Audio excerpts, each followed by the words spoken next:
Hello, Spike Stream. NFT Guru here. Hope you guys are all doing good. We've got quite a few people here, so I know we have some LA boys. We've got Abu as well, which I'm sure everybody knows. Unfortunately, no face reveal today, at least as far as I know. Maybe we'll get a leak, but either way, take it away, guys. What's going on? Hey guys, I'm Anos. I'm one of the co-founders of LunaciaAcademy. We're just a little Axie Infinity guild. You can follow us at LunaciaAcademy on Twitter, and then also myself at Anos NFT.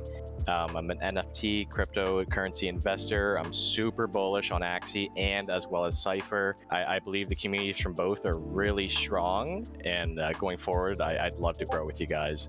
Hey guys, so my name's Stark. I have been in crypto for quite a little while, big investor, big Axie Infinity breeder, and I'm very bullish on this game as well. Sipher, I think, is really going to be the next alpha, and we're going to be going over some really nice topics, so you guys really want to stay in. Hi everyone, it's probably a voice review, so it's Abu NFT. You always see me around. Nope. I love it. Awesome. Yeah. Daddy Abu. Abu is the Daddy goat here, Abu. guys. Hey guys, my name's Spike. I am the #1 content creator regarding scholarships in the NFT space. I love Axie Infinity and I love Sipher. Excited to have everyone here today, and I'm excited to talk about this up and coming project. The game for me seems really good. Just having like the community just backing it, just seeing you guys here, especially, like I'm super bullish on the game. Just everything, the content wise, like I know they're gonna go into like land play and whatnot, but like just like the general aspect of like having the land, and I think they said something about conquering it too. So that would be very interesting, especially if you relate it to games like Albion Online, because it has the plot lands where you can conquer and the guilds like own that land. So it'd be interesting to see if they have like some sort of PvP kind of aspect to that to the land, but the game for sure seems very developed, thought out. The tokenomics for it too, in my opinion, it does look like similar to Axie, and we already know Axie Infinity is the industry leader for play-to-earn games. So seeing Sipher kind of take some of the information, like sharing it and whatnot, and like using it, I can definitely see it developing into a really strong game. And I know like next year definitely going to be super exciting to see what's going to drop. I'm definitely excited for the future and just to see the other races. Like right now we just have the E-News. The Nikos will be coming out the end of the month, guys, so definitely take a look at that if you're interested in minting these. They have a really cool program right now. It's called the Guild Master program. Yeah, you own a certain amount of E-News, and then you can get some pre-sale slots, but there is also like a charm system. So if you guys are interested in that, definitely go check it out. Maybe able to get like a whitelist spot for yourself. The moment I learned about a cloning system in Sipher, that really got me going. Like with percentages, I know they changed it recently, and that makes it even more juicy. It makes it hard to get the good breed. So I'm really excited to do stuff like that. What really got me going is the gameplay. So I saw that it was a MOBA, and I play a lot of Dota myself too. And just looking at like all the abilities that they have for the E-News already with the weapons, I'm just getting all these ideas flowing into my mind, and it just gets me going. Like I'm so excited to see what they have. And then when they told me it was a Diablo like themed PvE, oh man, like it's just like everything that I really love just all into one game, and I'm like, oh my god, this is what I need in my life. Yeah, that's what I think too, honestly. Just playing League of Legends, I've been playing since like 2010, so I'm a really old player. I'm sure Guru's probably in the same position as me as well, but I played a lot of League. I went to CSL, played a little bit for my university, so seeing games, especially like MOBA games, like a PvP based team game, definitely interesting for sure, especially in like the esports aspect. It'd be crazy to see like different teams and stuff compete versus one another, and especially with the different skills you have for the E-News and the Nikos and the Tori and etc. Definitely going to be really interesting to see like the different team builds and whatnot, because like theory crafting definitely is going to be interesting for me, because I spent a lot of hours on League trying to like figure out different builds and whatnot. So it's kind of going to be the exact same thing for Sipher.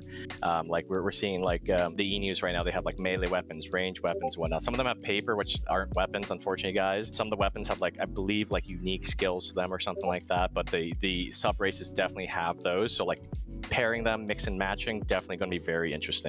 Let me elaborate on where I had started, because I did give a little bit of a breakdown in the beginning, but let me go a bit deeper. I actually think it would be maybe a good opportunity, being somebody who's been involved with it quite thoroughly for the last little while, to actually give you guys a bit of a breakdown. So we jumped right into why this game is great, that it's a MOBA, etc. But for anybody who might have, not read the white paper before getting in here, essentially this is going to be a play-to-earn NFT game. The primary focus of this game, however, is going to be a MOBA that is similar to Brawl Stars, Smash Legends, more of a mobile-based, less mechanically intensive MOBA than maybe Dota 2 or League of Legends, but it's really wanting to prioritize the gaming experience of the entire universe. So you're going to have multiple different races, such as Inus, Nekos that were just mentioned, Bulls or Buru, and then of course there's going to be Tori and Dragon. So you're going to have a lot of different races that will have a variety of different skills to them, and that is going to allow you to interact with this platform or this game universe in multiple different ways, whether that be PvE, casual and social, or straight up hardcore PvP in an esports manner. So that's how the game is going to play, just in a nutshell. If you're interested in seeing a little bit more, the team has released a lot of really amazing content. So maybe if we have an opportunity, somebody could link the website, which is newly remodeled, by the way, and looks amazing, in the chat. I am very bullish on the game. I love it. I'm kind of guilty for really spreading that infection in MTTM. I did bring it in, but you guys should know by now, I'm not the kind of guy who just, pointlessly shills a project to people. If I'm going to come and bring it to the community and show you guys, hey, look, this is a game or a project in general I'm really bullish on, I'm going to bring a lot of reasoning behind it. You've got, first off, the team. I actually know Tin and Alan. I've chatted with them quite a bit. Amazing guys, by the way. Incredible, professional, capable talent behind the project, which is a very important thing when it comes down to this. That alone allows me to be confident in the project. So once I had that box checked, I looked at the art. Art spoke to me immediately. And then from that point onward, it was all about, okay, what do I have to play with? What is the interactive side of it? And everything that has been released from this point forward, or really even just when I started, has just kept increasing my excitement for the actual game to come out, because there is just so much to it. Like, I almost feel like comparing this MOBA to, Brawl Stars or Smash Legends, like, it doesn't do it justice. I'll tell you guys this. I've done some sneaky little stuff, seen a few things here and there.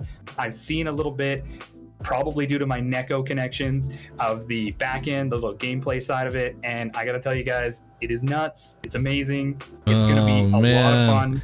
You can't do us like that, girl. Oh my god. I can do you like that. Yeah, his looks clean. Oh, I love it. But Anos's is a mob. Anos's looks pretty clean too. He's got that 2-piece. Okay.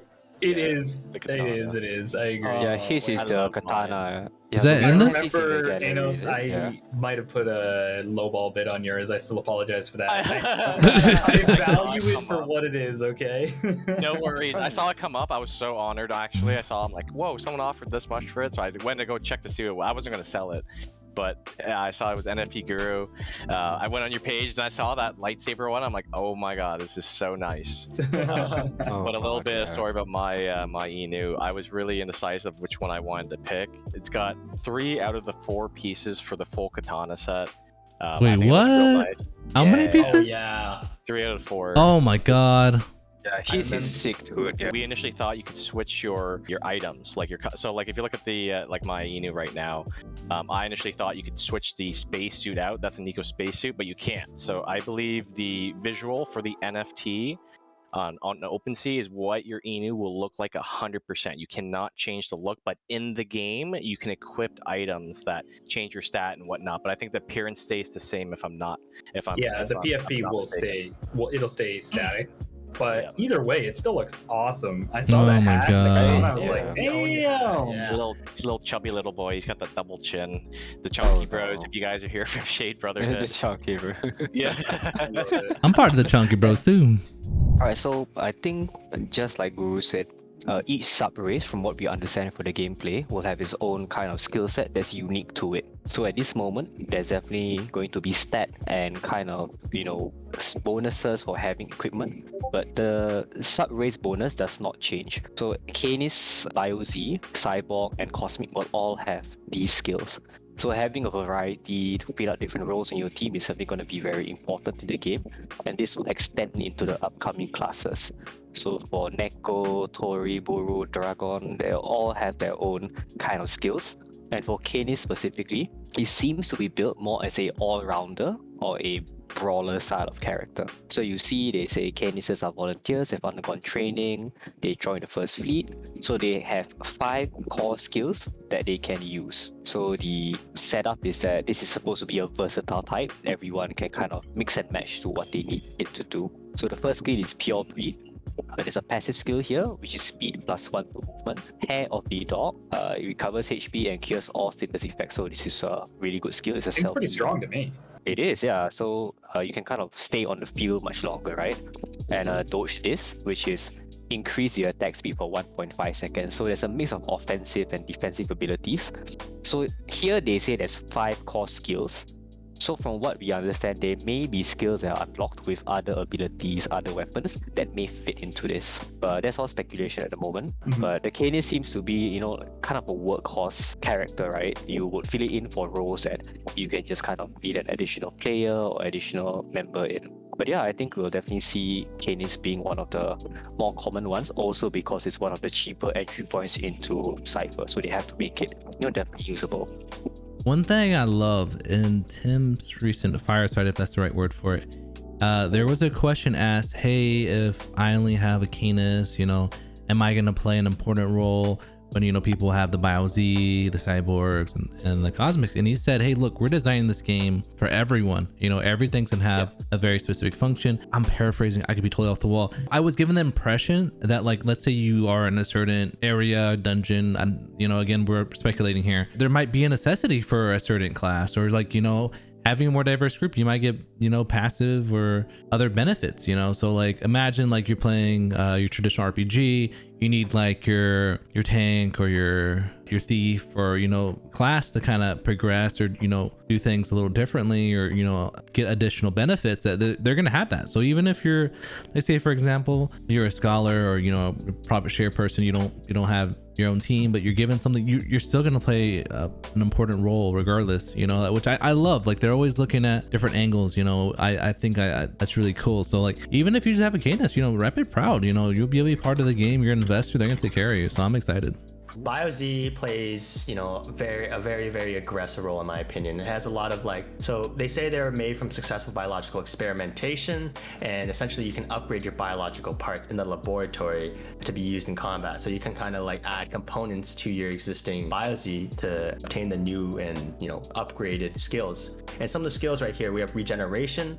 So this is, something that you can recover HP over time. Hungry must feed, it's an active skill. Lifesteal attack that damages an enemy while recovering a portion of that in HP. And then the passive skill is this attack modifier that causes damage over time to enemies. So I really see this as kind of almost like a Warwick from League of Legends, if any of you guys know that. I can easily see this, you play this with a heavy hitter, kind of like a strong melee weapon, and you just do a really, really strong one hit, get a lot of HP back, and at the same time, if you have a lot of speed, you can regenerate body parts. You're just like an all-around vampire that's very difficult to kill. So if you're really tanky, you do a lot of damage, people just can't kill you, just heal back up. You can effectively 1v3 in my eyes with this. That's why I got some with the katana and the lightsaber to get that really big one-shot hit.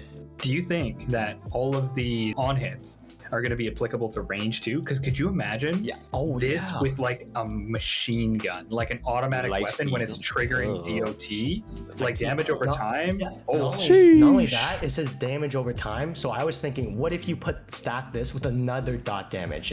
If you got like the fireball or something, so you can add fire damage over time and the infectious disease. So people are just like ticking down while you're running away from them. They're just slowly dying off. Like that'd be so broken.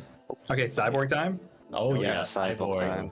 I am excited. So Cyborg, yeah, I really like the Cyborg. So here's the thing. I think that when it comes down to it, you think Cyborg, you immediately think, super strength. Very, very strong, probably like really, really high defense. And I get that same feel from it. As it comes down to it, description here is that they are mechanically augmented, and they used to be originally news, but Mad Scientist, he took them to the table, he did his work, kind of the stuff that me and Dark and Abu do in the MTTM Axie Lab. And now they're very, very strong, and they're not, they're half mechanical. So just like the Bioz, you're going to have the unlockable parts, which I'm really excited for. And just thinking about it from a comparison of their themes, while a Bioz is going to have these organically interchangeable parts, you're going to have the Cyborgs with the more mechanically and technically interchangeable parts. So you're probably going to see a lot of differences in the parts themselves and how they're applicable to the different characters. The skills very much scream hard-hitting melee character, but I have a bit of a curveball I'm going to throw at you at it. So first off, super strength. Just like I said, super strength, robot, deals like increased damage while using melee weapons. That in and of itself just makes it seem like these things are going to be absolutely like ridiculous when it comes down to melee weapons. Cybercharge as well is a really big one.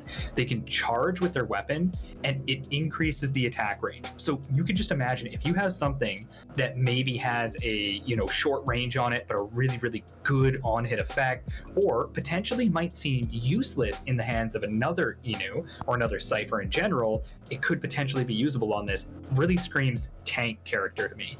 But then here's one that's really cool. And this is where I think, okay, you know what? Maybe you could play a build where this thing doesn't particularly have a melee weapon, but maybe a support weapon, where it also has this grappling hook. So the grappling hook to me, if anybody's ever watched or played Overwatch, really feels like Roadhog. It's got that like come here kind of feel, you know, like the scorpion, and it's going to pull you in, which I think is going to be huge for a utility factor when you have two different groups facing off against each other and you're trying to displace some DPS in the background. Or like, yeah, you know what? Just like Pudge actually, talking about Dota, it's going to have a real Pudge feel to it. This is going to be really cool. So I could see some people are talking about how, oh, you know, I have a detonator or a dinner menu or like something. How is it not going to be useful? You never know, guys. There could be some like really unpredictable use factor or use case in the right hands. And I think the Cyborg is going to come out and play a really variable role in the game. I see very good things with the Cyborg. Do you think there could be increased outplay potential if you can hook your own allies, you know, out of danger or something like that? Maybe. Definitely. You could potentially do that. Well, it does say hook a character or hook to an object. Oh, object. Oh too. my god. So, yeah. Imagine you can like block range damage or like, you know, just stop somebody from going onto your allies by just pulling a big object close to you. Yeah, this is the Pudge, the Blitzcrank, the Roadhog. This is your like, I have a feeling that Cyborg players, like this is going to be a really high skill ceiling. You're going to see Cyborg players that throw the game, and you're going to see some that just carry this game right to victory. Right? Yeah, it's a big brain class right here, I guess. Definitely.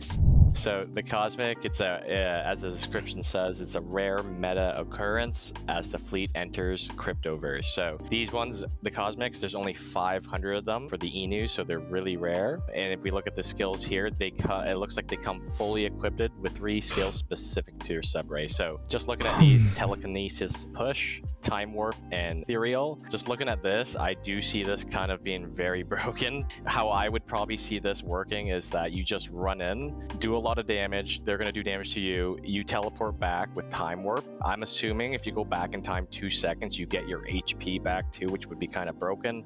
Echo.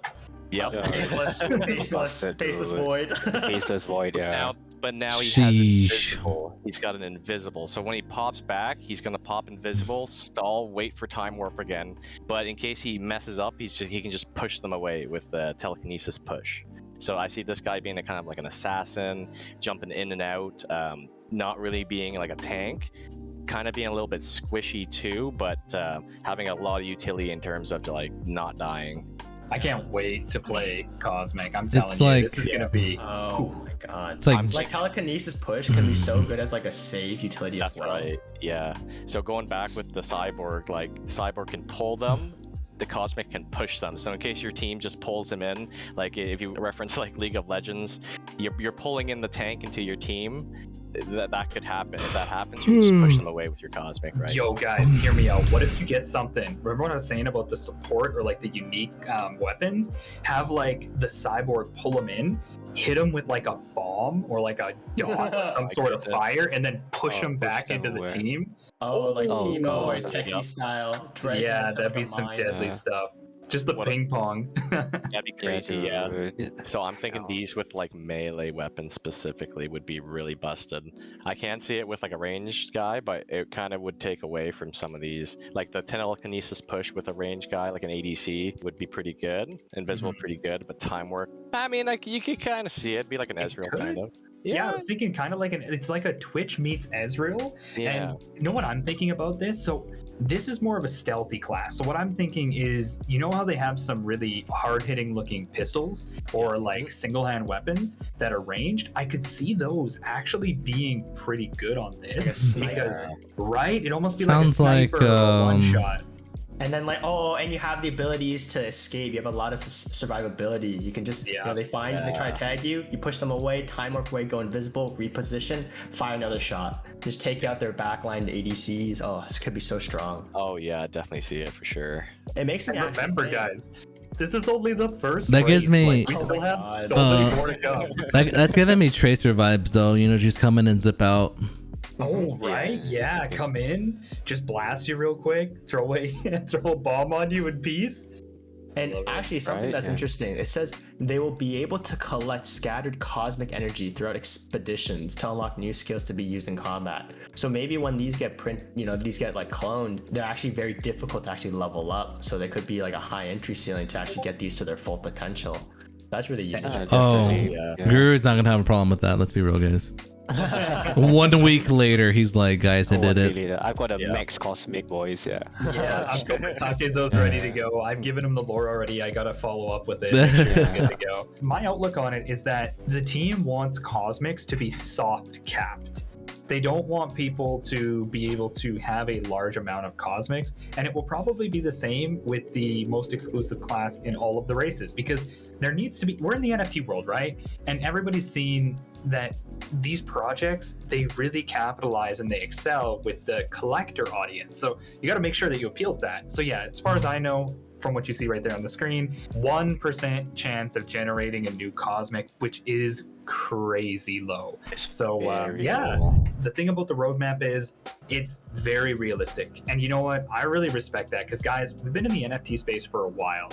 And how many times do you see just completely unrealistic, over-promised roadmaps that never get realized at the speed that they're supposed to, right? This is very doable with a team of 50 people working on this game. Like, it definitely seems doable to me. All right, on 3, guys, we have to announce which one we think is the best. Okay. 3, okay. 2, 1. Synthetic. No, dark. I feel closer to you already. So you know what this means? This means that no waifu is left behind. Let's go. Matter. It is a big part of the game that they are developing. They want to have a casual, social, and more like gathering, explorative aspect to the game, which is going to allow you to go and just play a game, an online game like you're used to, with your friends and have a good time. It's not just, this might be play to earn, but from my conversations with the team so far, that's not the number one priority. Number one priority is to have a game made by gamers that appeals to gamers, so fun that you don't even realize that you're earning while you're playing. Like, wouldn't you guys love that? You just spend all day playing a game like you used to when you jumped into a new game with all your friends, like League of Legends, and at the same time, you're not wasting your time because you're earning, you're gathering, it's a play to earn aspect. That just, that gets me going. Like, think about how long, realistically it would take. Like, Xe took 3 years to fully develop.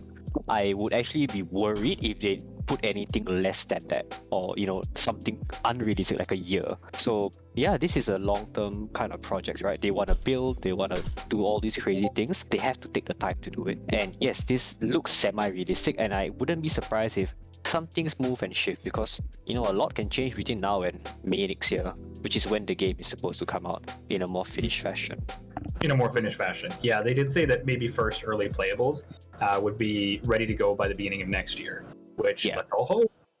We'll be here to give you guys those leaks. I'm just kidding. Leaks, yeah. That's pretty crazy as well to think about. That means they already have a good portion of the game completed. They're probably, and just they've got the prototype testing right now, right? Yeah, so it really goes to show like they actually have something to back for. It's not just just a lot of fluff and sparkles. It's actual like hardcore, like concrete results behind it as well. Yeah, so you guys know those sneaky neckos that I have finding all those cracks in the matrix. One of them was able to show me a really fleshed out video of the gameplay, and it looked incredible. So from what I've seen so far of real in-game gameplay, having an early release that is playable by the beginning of next year is extremely realistic. So I don't think that is an overshot, by the way. Sheesh. Cosmic, right? What's a reasonable Cosmic to buy at the reasonable price? I checked floor. It's currently 1.6, which isn't bad. I even think floor is at 0.2. It seemed to calm down a bit. The first weapon is at 2.1, which isn't. It actually looks clean. I think one of our members, Ethernet Ghost, was actually looking at it because he likes this one. He might, if he's watching, he might buy it right now if he's got some liquid right now, because that's the armor set he likes. But I think for 0.6, it's a hard argument to pull.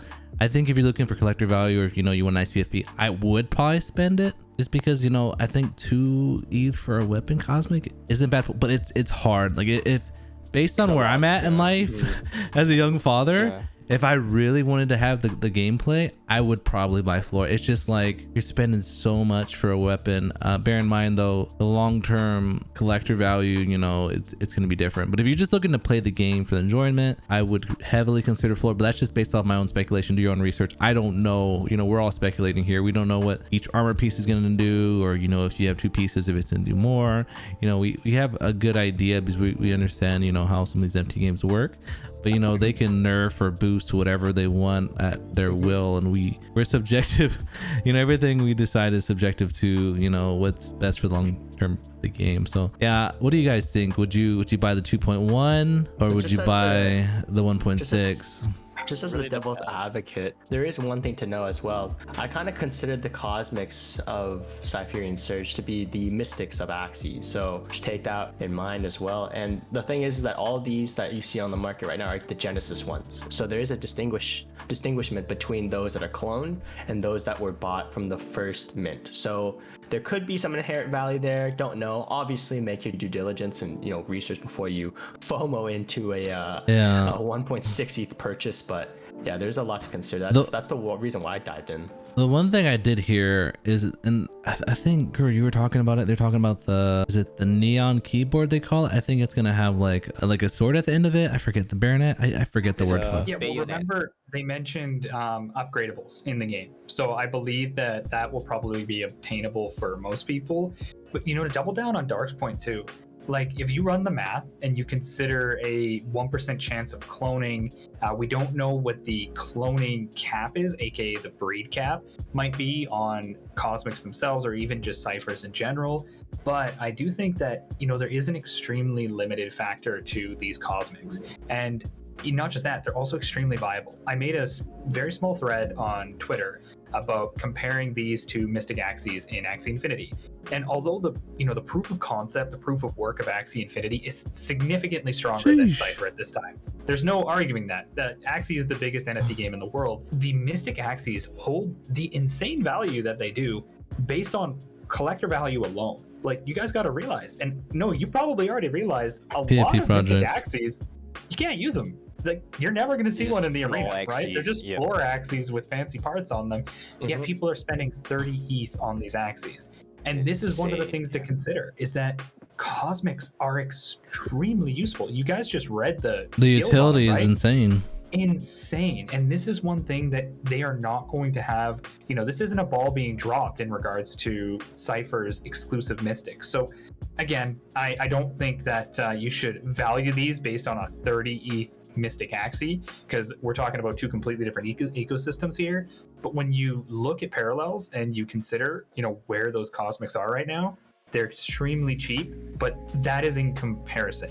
$7,000, $8,000 for an NFT that will not have a established play to earn mechanic to it for a while. Guys, that's a lot of money. Think about investing in NFT games like investing in a Kickstarter, like a company.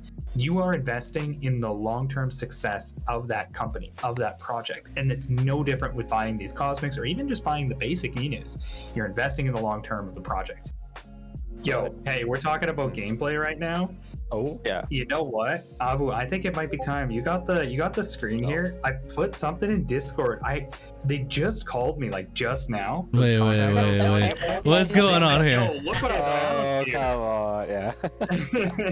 Okay, oh no, are we really gonna show this? I feel like we're on the right track here to show this really quick. Not for too long, But you guys want me to show it? You want me to share my screen instead here? I'll But- show you, but I'll let man. you introduce it. All right, so Okay, I'm gonna so- pull it up on my screen. Yeah, go ahead. So for everybody who's excited and curious, if you want to open You all this have not up, seen this, right? Yeah. nobody's probably seen this, but I was able to Oh find my this. Look at god. this. You saw So it first, this- guys. This is a basic looking arena here. You know, you've got some basic 3v3. You can see all the characters.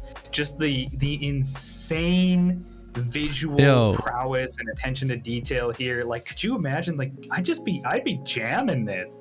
Oh, this would be so much fun. Yo, can we get Oh, some it's- exclamation point hype chat? Like, sheesh. Yeah. Wait, so this is this exclusive to this interview? Has not been released by the team, right? No, this is very, Right. very, very exclusive. Yeah. It's just looking. So look, it's like 3 different canises versus 3 canises. So to the guy who was asking about if you just have a canis, right? Yeah, I mean, it looks like they all Look how using many. canises. Yeah, there's a lot. I here. want to look at this little thing at the bottom. These do not look like other players. These look like enemies, like PvE enemies. Yeah.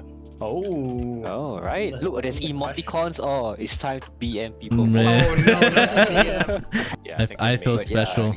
I think the major thing that would like boost the game is also that they're making it on mobile. Having on mobile Oh, yeah. means a lot more players are going to be able to join that space, right? They are making it on PC first, I believe, but they are going to make a mobile version after. It's primarily developed on a mobile engine, so even when you are playing on PC, it's not going to feel like League of Legends or Dota, if you know what I mean. Like, it's going to have a mobile feel to it. Mhm. It definitely will. So when you're playing it, it's always going to feel like it can transition over. And I wish I had it. You guys, Abu, do you have that that infographic that Tuvag shared with us a while back about, you know, the advance and the overtaking of the gaming industry that the mobile technology has had? It's insane to see it visualized like that at scale. The mobile industry of gaming has completely overturned traditional gaming. Like, maybe not all together. Like, if you were to combine PC and console together, it wouldn't be as big. But I believe that even over PC gaming, like, mobile gaming is more popular. We can thank Pokemon Go for that.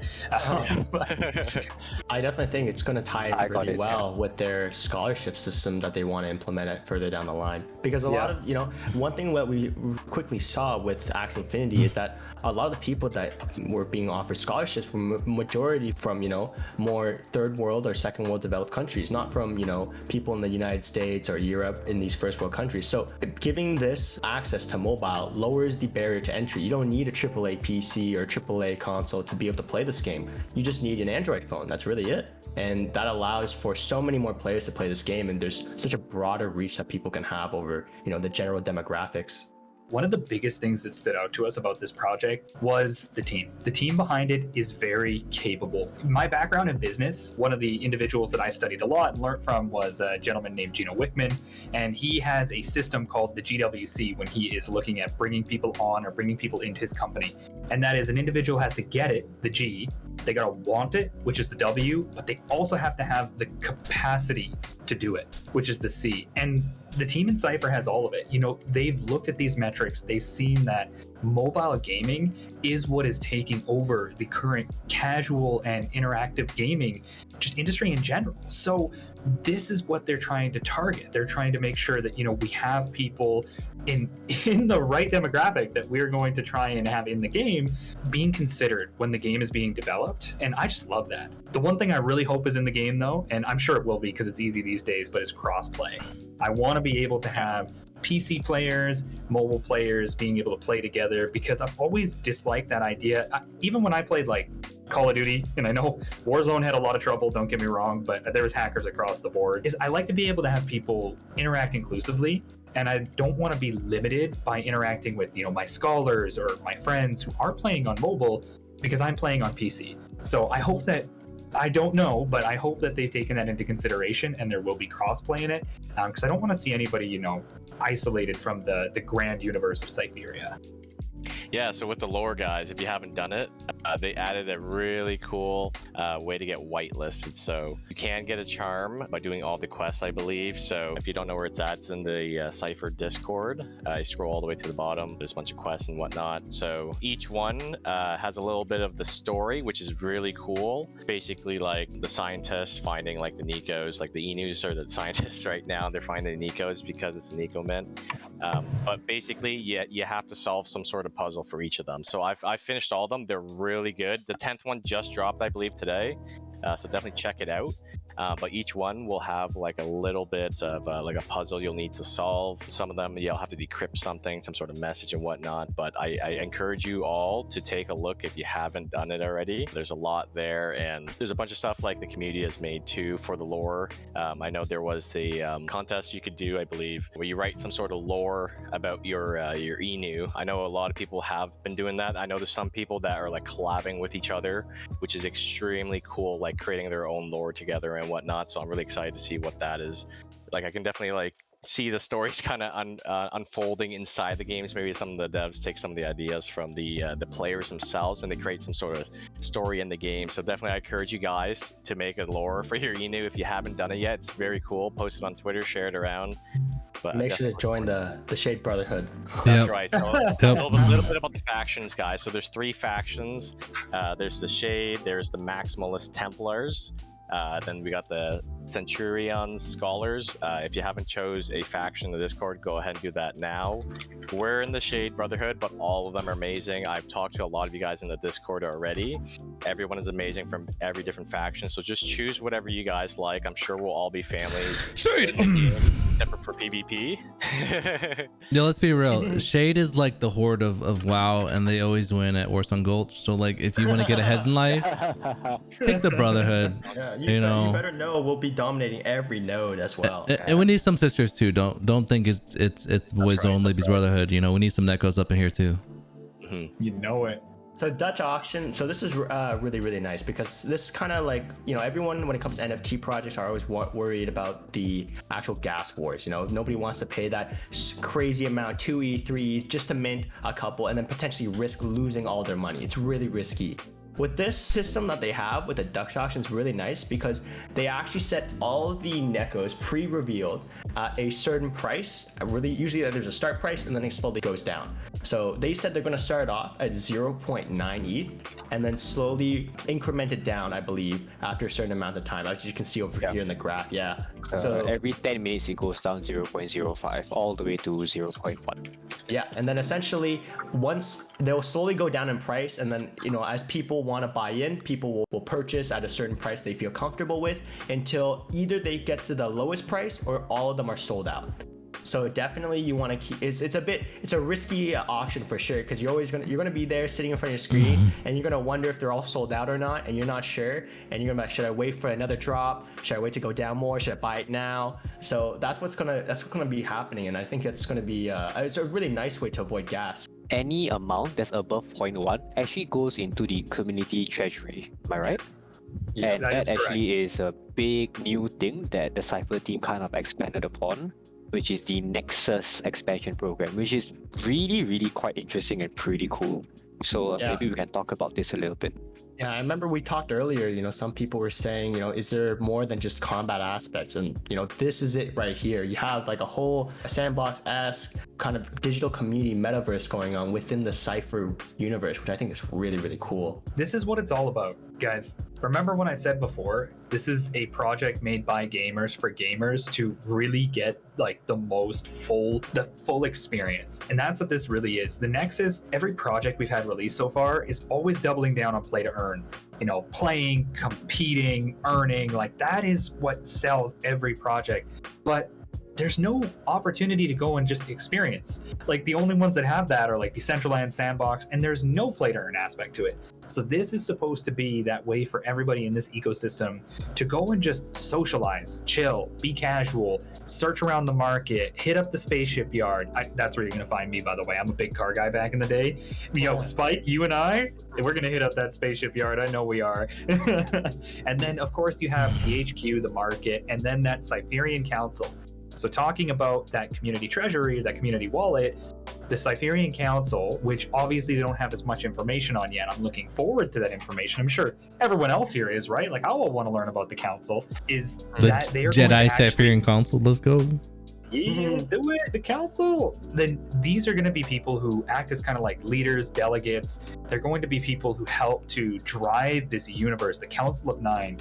They're going to drive it forward. They're going to make decisions, help with proposals, and really, there's going to be a fully, to a degree, democratic. I believe it's very democratic in the beginning, actually, process for people to be able to actually see this entire universe shape and evolve organically, and as a result of the player base and their desires, their demands, their requests. It's going to be really cool. I'm super pumped for it. And guys, hit them with the Easter egg. Come on, do it. We love the colors. If you look at the colors, right?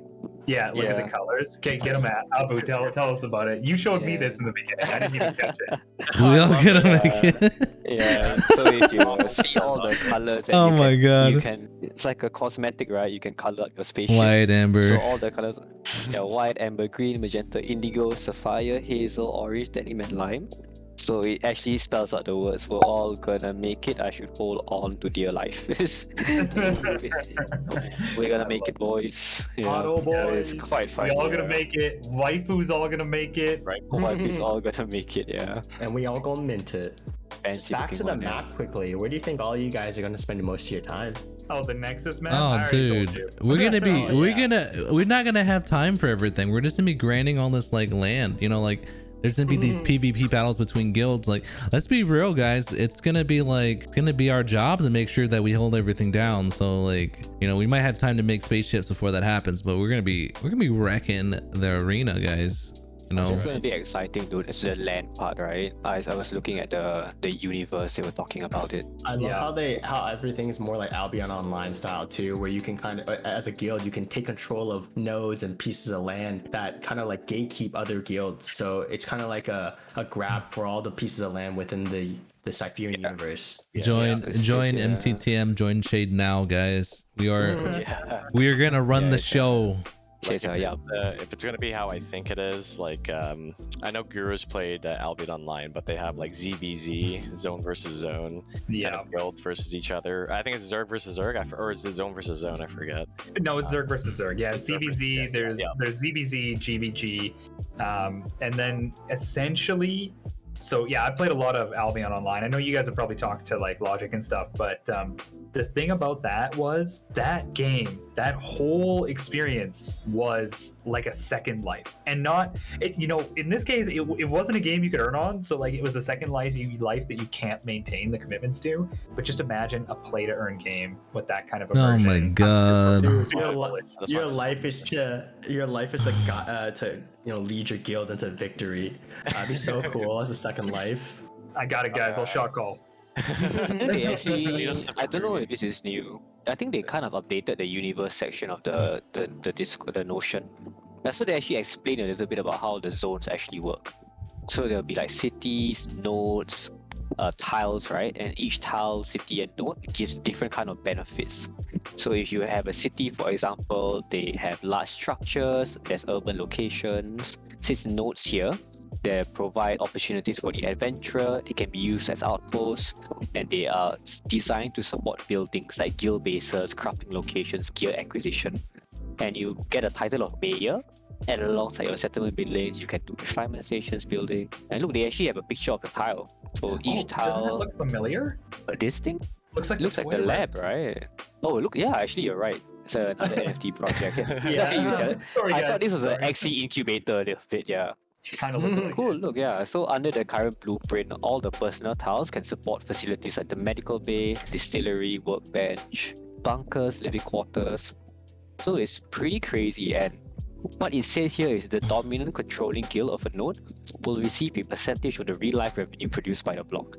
Think of it as a governing body that controls a piece of land, and the revenue percentage will be determined by the community at large.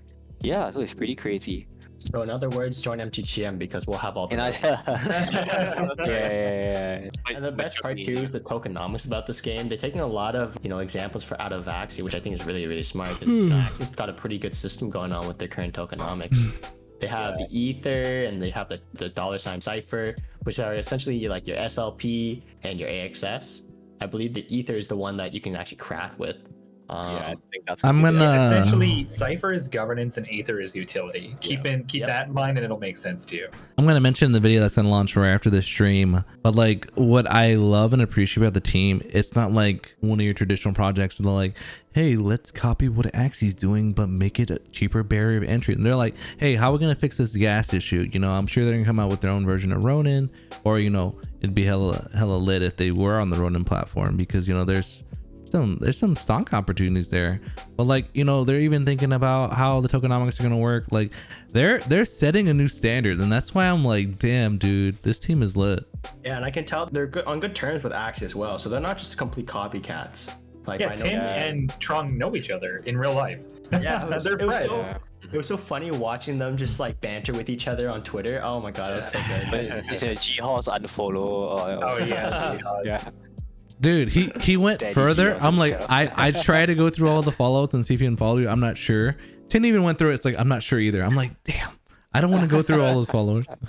That's Oh, fine. yes, that's quite funny. Yeah, so I think there's one more currency or one more token, which is the vessel course, right? I'm just fumbling around trying to find it, but I guess That those was are your fair. breeding vessels, right? Yeah.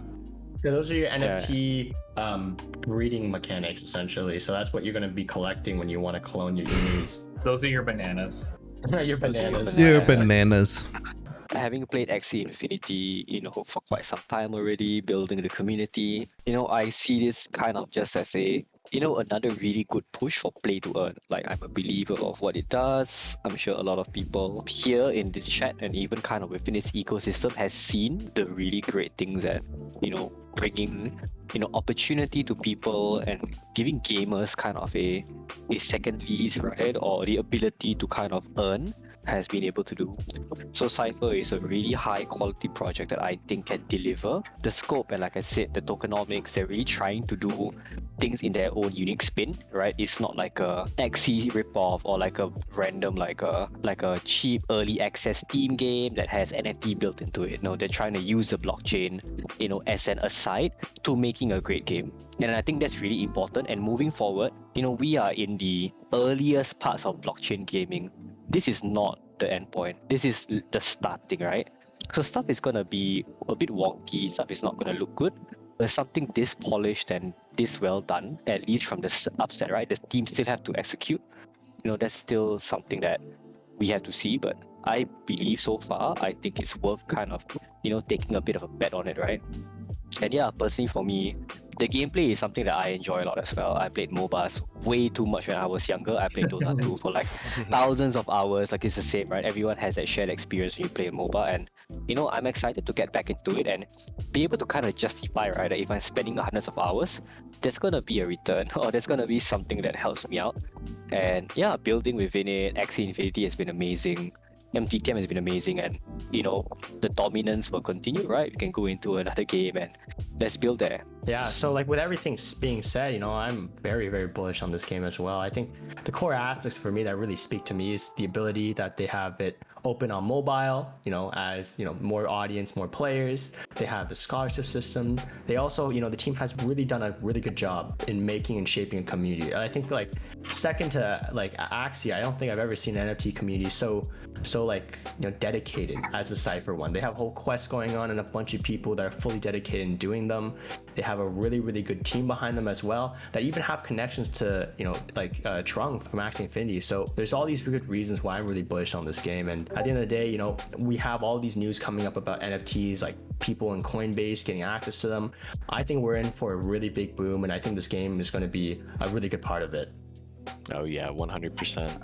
Yeah, I definitely am extremely bullish on this game. When I invest myself, I look at the whole picture. I studied economics, so when I look into new projects and whatnot, I see what is there, what is the utility.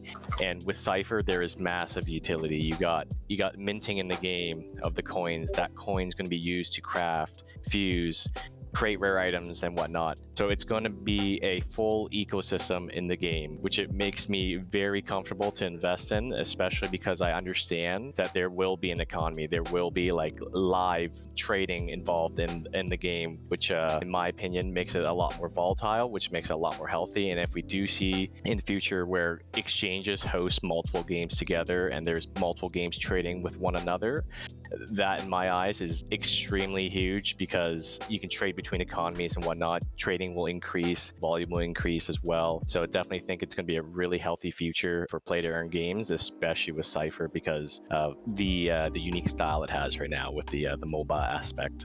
What I wanted to show you is right above me. Check it out. I got my canvases made of my favorite NFTs. You've got my Oni Force on the left, which some people may not know, but do you see this right above me here?